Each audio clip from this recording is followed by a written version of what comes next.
Councilor Pitt. I think I'll wait. Make a motion to enter into an executive session pursuant to MSRA Title I, Section 4056E to discuss a legal matter. Second, all in favor? Okay. Is that sick? No.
Welcome, welcome, welcome.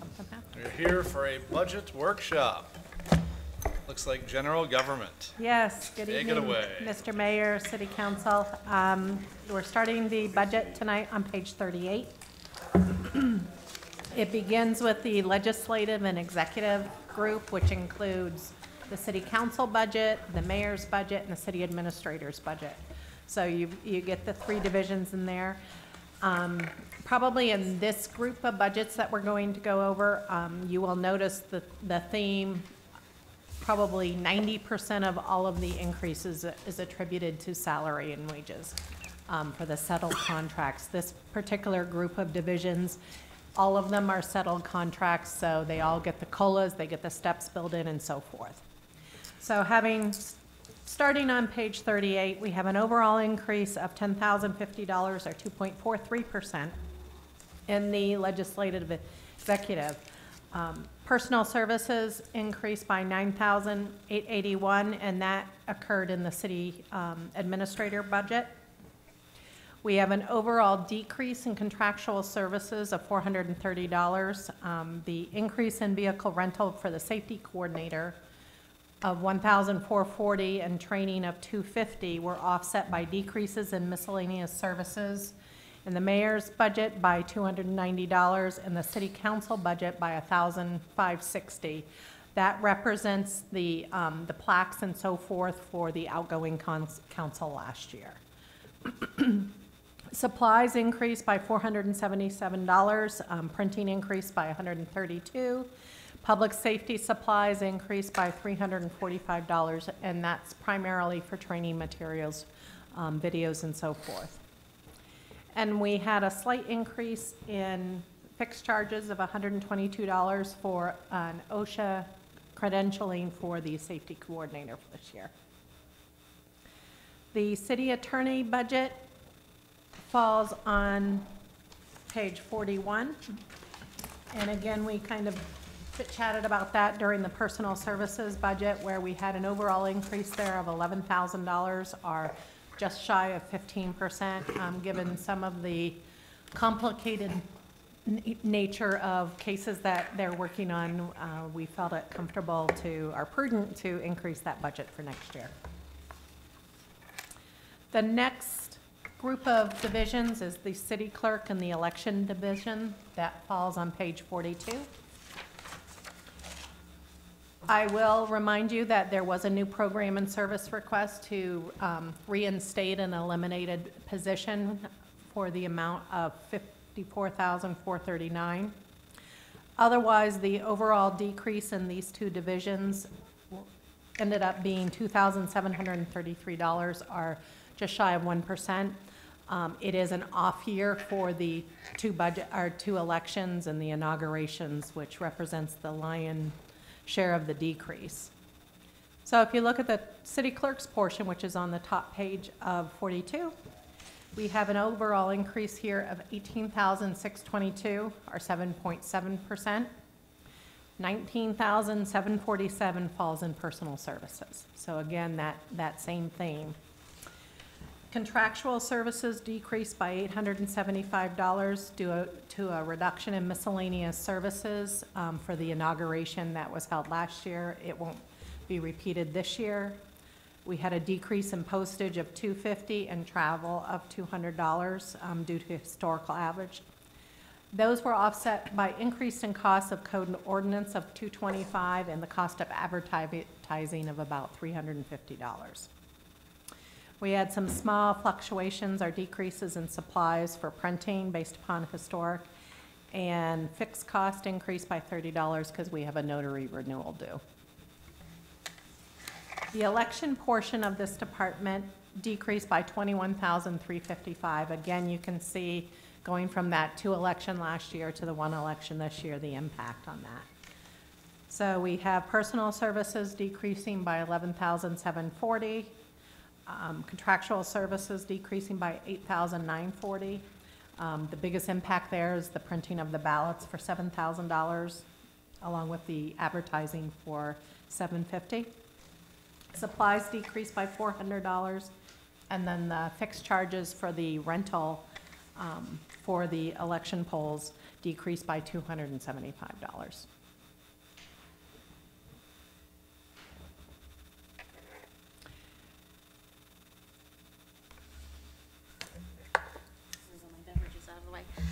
So we had talked the first night when the budget came up about pay for election wardens and ward clerks. Is that? Yeah. Those are going from $50 to $75. Those are on the list for Okay, so I was just consideration. wondering if Kathy could, because I think we had a conversation over email, and I wanted you to share that with the whole council. Sure. So during one of your previous budget workshops, the question came up, as I was told, regarding payment of our citizen election workers. Staffing the polls are staffed by citizen election workers that we hire for this responsibility. There is a warden who's the polling place supervisor, the ward clerk who's basically the deputy supervisor, and then the election clerks, which are the frontline workers, the ballot clerks who pass out the ballots, work on the voting list and so forth. Councilor Ray in January asked us to do a comparison regarding our salary, how we are paying our workers compared to other municipalities. We found that we were on point or a little on the higher end in paying wardens and ward clerks, which I think is fine and justifiable because they are the point person from 6 a.m. until 10 p.m. dealing with candidates, media, voting machines, et cetera. They have that responsibility, have to know the election laws and so forth. The election clerks, who are the people passing out the ballots and on the checklist, receive $50 for a half-day shift and $100 for a full-day shift. In doing the comparison survey, we found that we were the lowest paying town out of the dozen or so towns that were comparable communities, Portland, Bangor, Auburn, et cetera. So the request from at least a couple counselors was to increase that pay from $50 for a half-day shift to $75 for a half-day shift. If we increase it to $75, that would put us within the average range of the other communities that we polled. And so can you, so first of all, how long have people been making $50? I believe we've been paying $50 in the 20 years that I've been here. I do not believe we have given that position a raise. Okay. It's 28 for me, so yes. So it sounds to long me time. like those people are due for a raise. Yes, they are due for a raise. And secondly, I think that you've done the calculation for what the increase in the budget would be. Can you tell us what We that did, is? and I don't know if Heather has that with her. I don't have it at my fingertips, 4,200-ish. I was going to say 4675 sounds right. So, but it'll be on your list the next go round. So yes. Thank you. Thank you. Any other questions on city clerk and election? The next department is finance, my favorite. Really? Begins on page 43 and continues to page 44. We have an overall increase here of 14,174, or just shy of 2%. The finance administration, which is on the top of page 43, had an overall increase of 9,119, or 7%.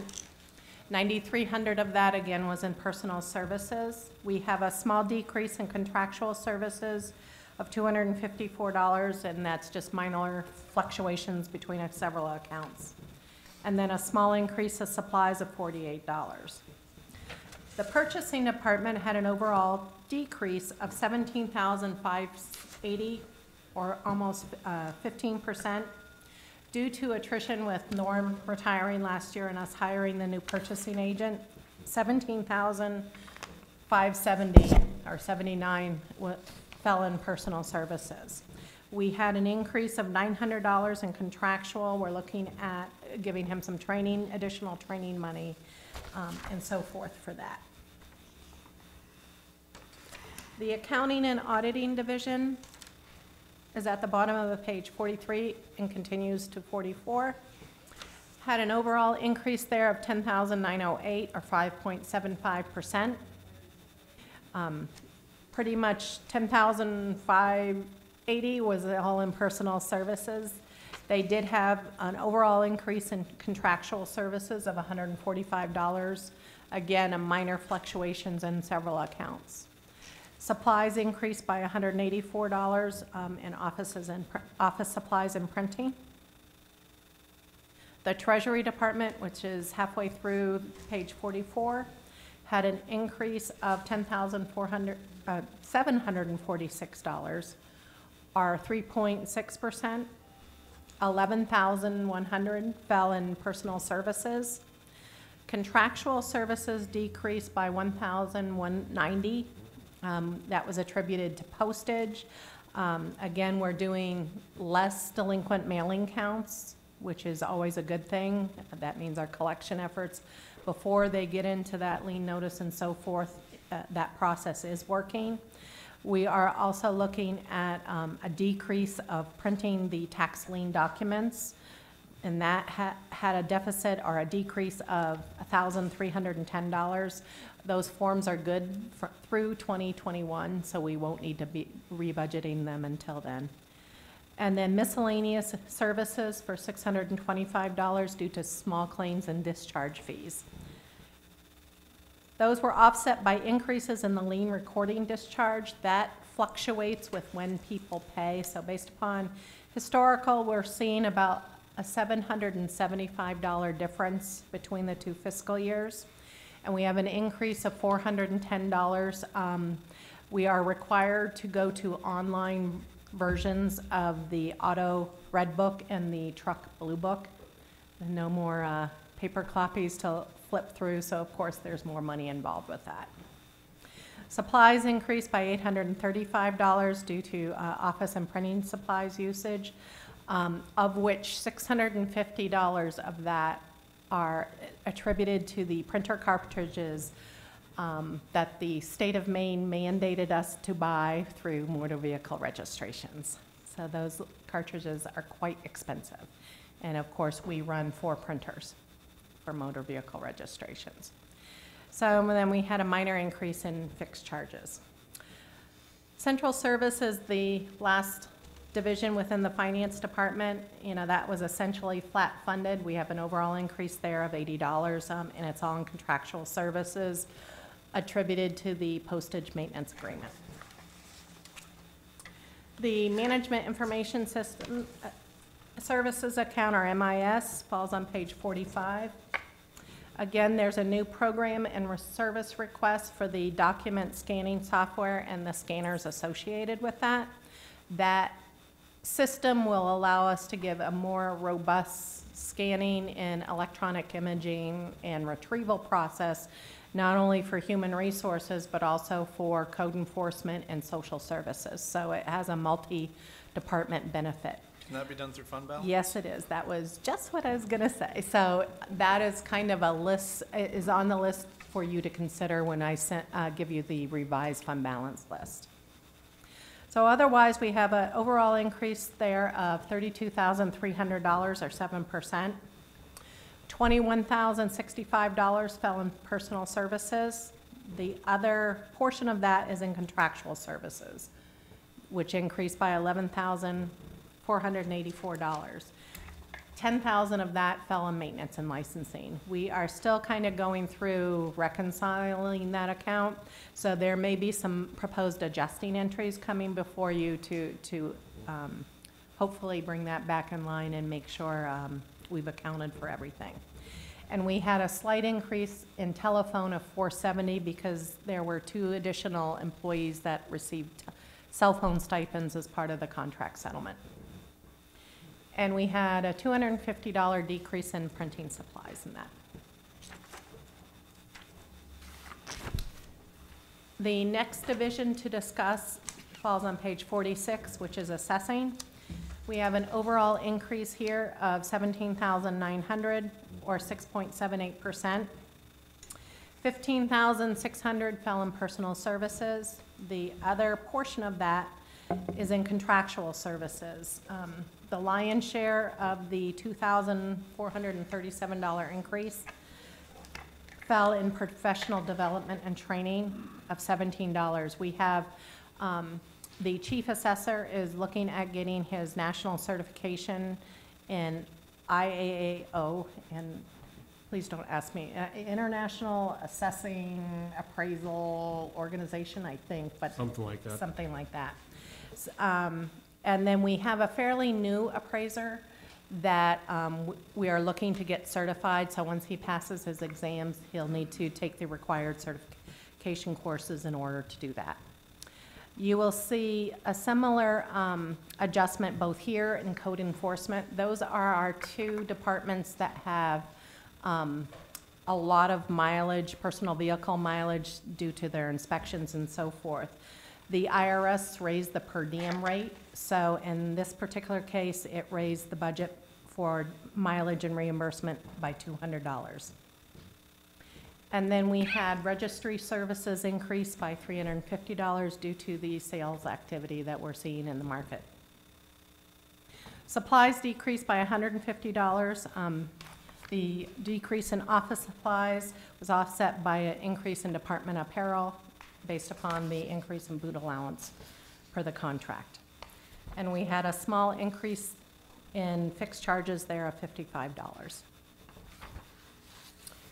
Human resources, which falls on page 47. This is the second full year that the human resources department has fallen back under the city umbrella. We have an increase there of about $6,300, or 5.32%, of which 4,200, falls in personal services.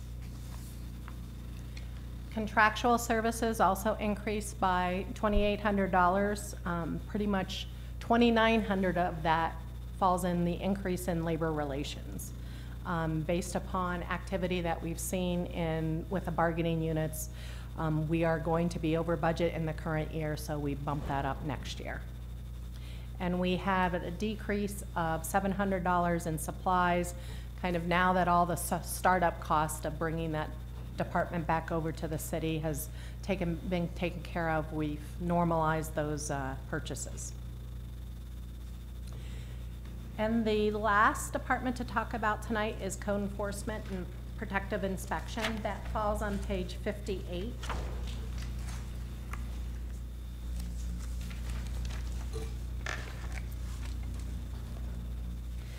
We have an overall, before I get started, we do have a new program and service request for a new city planner, and the cost of that is at $83,000. Otherwise, the whole department increased by $16,048, or 3.46%. Is that position in the budget? No, it's a new program and service, yes. Personal services did increase by $9,677. Contractual services rose by $7,339. The biggest jump in that particular category was attributed to travel and training. That rose by $7,650. We have 3 retirements in that department. We are looking at, obviously, some attrition and turnover, certifications required to, for our building inspector and so forth, to get them all credentialed for the jobs that they need to do. And likewise, it also includes an increase in the IRS per diem mileage. The good news is that was offset by decreases in advertising by about $400 and printing supplies as well. Printing cost, I should say. The supply account decreased by about $180 in office supplies, and we had a decrease of $788 in plumbing inspection fees that are remitted to the state. That is taking the plumbing fees that we charge from a revenue side and stripping out the portion that goes to the state. So that's the expense side of that. And that fell by about $500. We also decreased dues by $288 due to the elimination of the American Planners Association.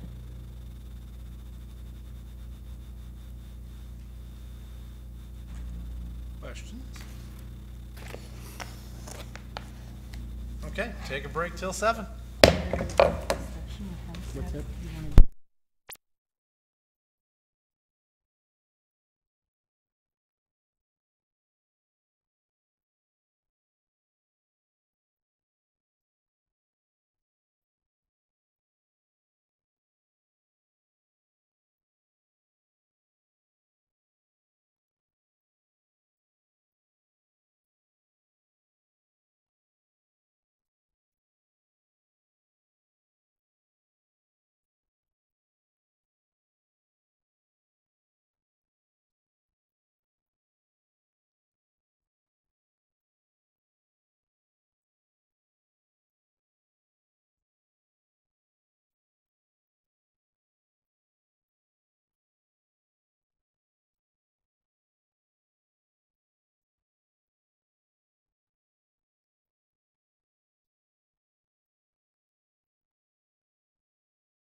Please rise for the Pledge of Allegiance. I am, but. I pledge Allegiance to the flag of the United States of America and to the republic for which it stands, one nation, under God, indivisible, with liberty and justice for all. Okay, we're going to start the day with some good news and some recognition. And at this time, we are going to recognize one of our assistant city clerks, Erica Soiett. And Erica has just received the Maine Town and City Clerks Association certification. So she is now a certified clerk of Maine, and the certification process requires many hours of dedication to achieve and requires that applicants receive training in a number of courses relating to their field and continue their education. So congratulations, Erica. We are very lucky to have you in an amazing city clerk's office here in Lewiston.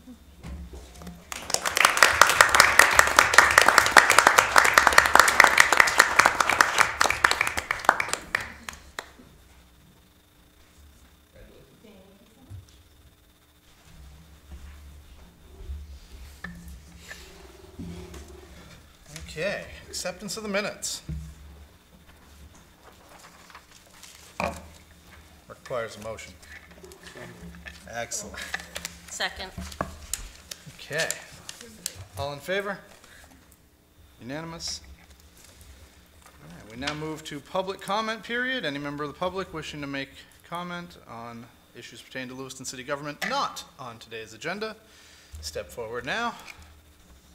Name and address, please. Thank you. I think I'm an old hand at this. Charles Arthur Soul, 135 Bartlett Street. I understand there's an election May 8th on the city budget, Ed? On the school budget. School budget. Yes. And I just wanted to let people know in the audience that I will be voting no on the school budget due to the large increase. Another thing is that, and I'm not happy with the bond issues that the city is putting forth, and should they come under vote, I will be voting no on them too. I don't know if they're going to be held, the bond issue is going to be held at the same time the school vote? No, the city council votes on bonds. Oh, the bond issues? Yes, not the city. And what increase are we looking for on the bond issues That has not yet been decided. That'll be just talked about in May. in May? Right before the acceptance, May, June, so I'll give people a month to look at what the increase is. May 15th. Okay, thank you.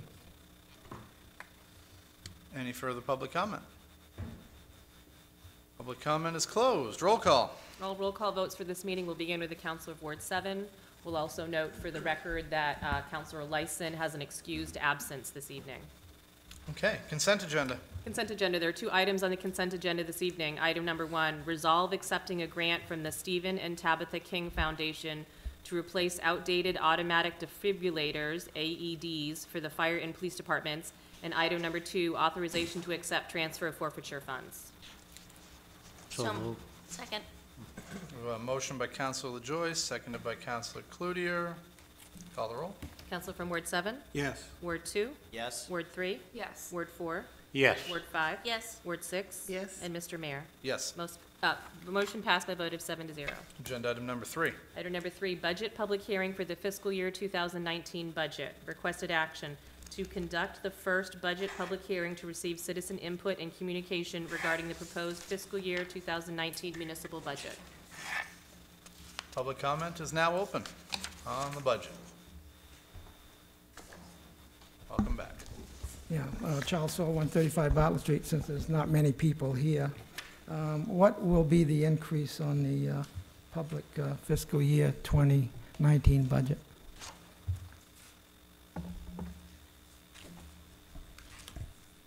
You can do it in percentage if you want, 6%. If you, we'll break it down into categories. The overall city expenses, including the county tax, will increase 3.7%, or about $1.66 million. School expenses will increase $8.9 million, or almost 12%. The proposed tax levy for everything will increase by 2.5 million, or 4.7%, and the tax rate will increase As proposed, $1.12, as 51 cents for the city, 55 for the schools, and 6 cents for the county. I will note, however, that a tentative decision has already been made by the city council that would reduce the city's tax rate increase to 12 cents. So that's where we stand at the moment. The council's in the process of going through and looking at the budget in detail. There are a series of budget workshops coming up through the remainder of April and into the beginning of May. The last public hearing will be May 1st, and the budget should be adopted that night if things go according to plan. Okay, can I ask how much of an increase that is over last year's budget monetarily in one lump sum? As proposed, and again, this is as proposed, the total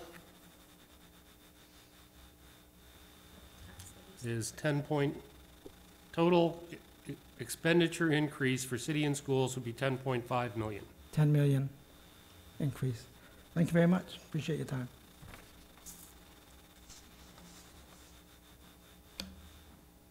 Any other member of the public? Okay, public hearing for the budget is closed.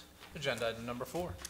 Item number 4, resolve rescinding the balance of the Connors School Project Bond authorizations. Requested action to approve the resolve rescinding the balance of the Connors School Project Bond authorizations.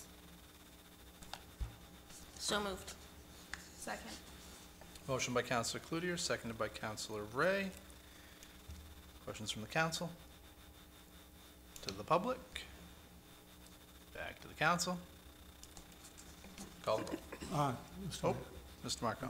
Could we, just for the benefit of the public, what is the amount that we will be rescinding? $7,179,210.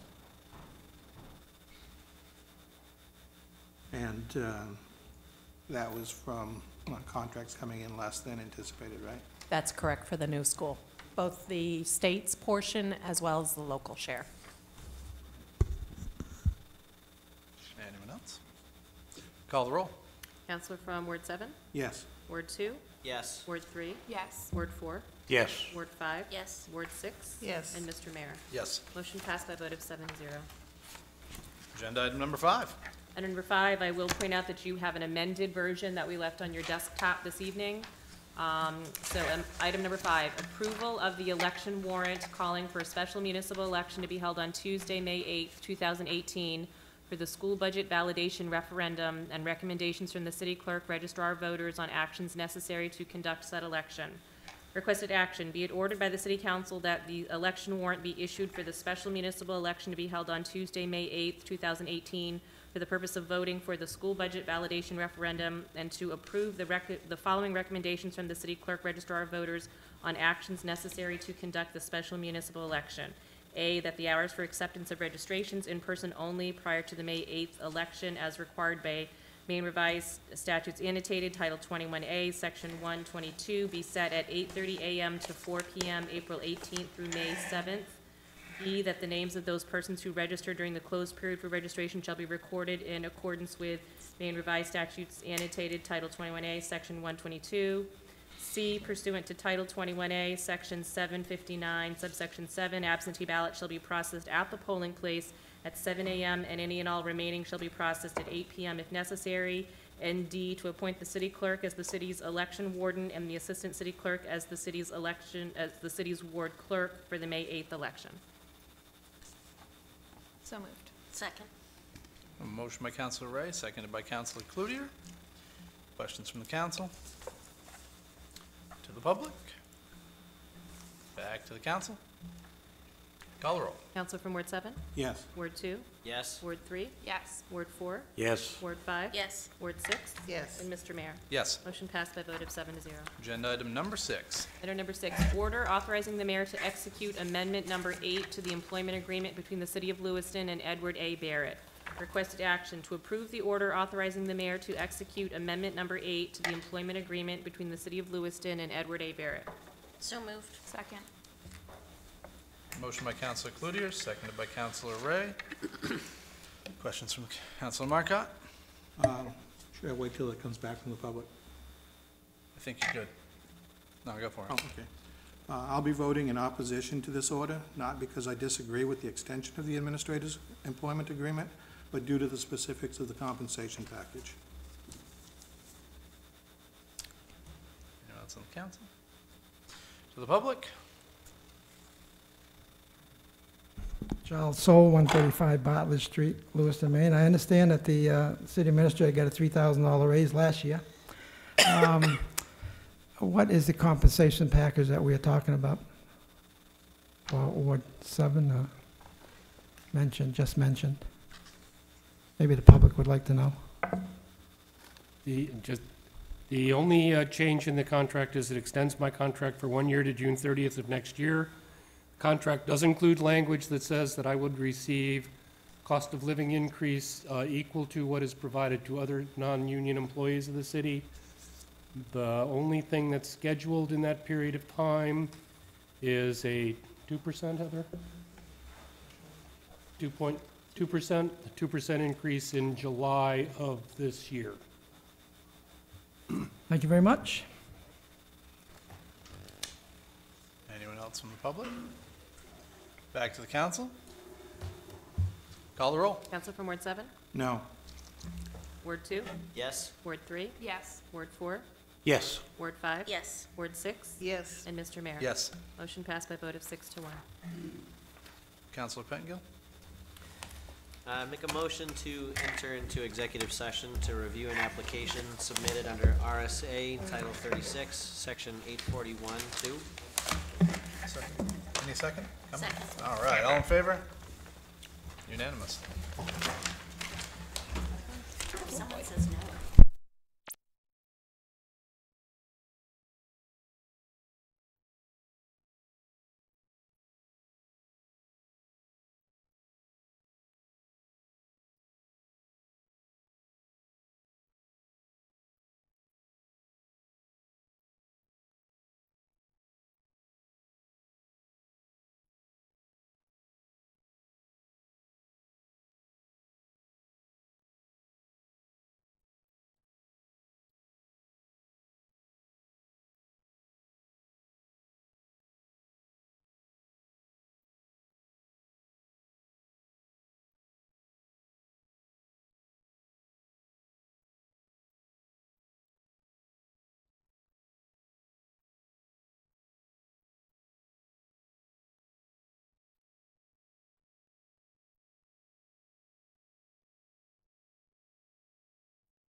Back in session. Item number 8. Item number 8, request for abatement, excuse me, of property taxes for applications submitted under Title 36, Section 841, subsection 2. At this time, I'd like to make a motion to table this item for 30 days pending a review. Second motion. That would be until the May 1st. May 1st council meeting. So the motion was made by the mayor, seconded by Councilor LaJoy. Any discussion on the council? Tabling? Public? All in favor? Actually, do we have to call the roll? We have to call the roll. Counselor Let's from do Ward that. 7, Yes. Ward 2, Yes. Ward 3, Yes. Ward 4, Yes. Ward 5, Yes. Ward 6. Yes. Mr. Mayor. Yes. Motion passed by a vote of 7-0. Reports and updates. Councilor Ray. Hi. Waiting for you. Good, I'm so glad. So the school committee has been very busy with our budget. We have a, I think, final budget review tomorrow. You're all welcome to join me. We additionally also heard about a regionalization effort yesterday, and that was a vote that was defeated, so Lewiston will not be entering into that regionalization effort agreement based on that conversation. I encourage you to watch the video. It is thrilling. Excellent. Councilor Cloutier? Just to follow up on that, I'm not sure where the city administrator went. But if he could get back to us with how the failure for that regionalization effort to go forward could impact the tax rate, that would be budget, okay. great. Yep, sure, will do. Any other reports and updates? Any other city business councilors wish to bring up at this time? Do we have the magic motion? Motion to adjourn. Second. All right, all in favor? We are adjourned.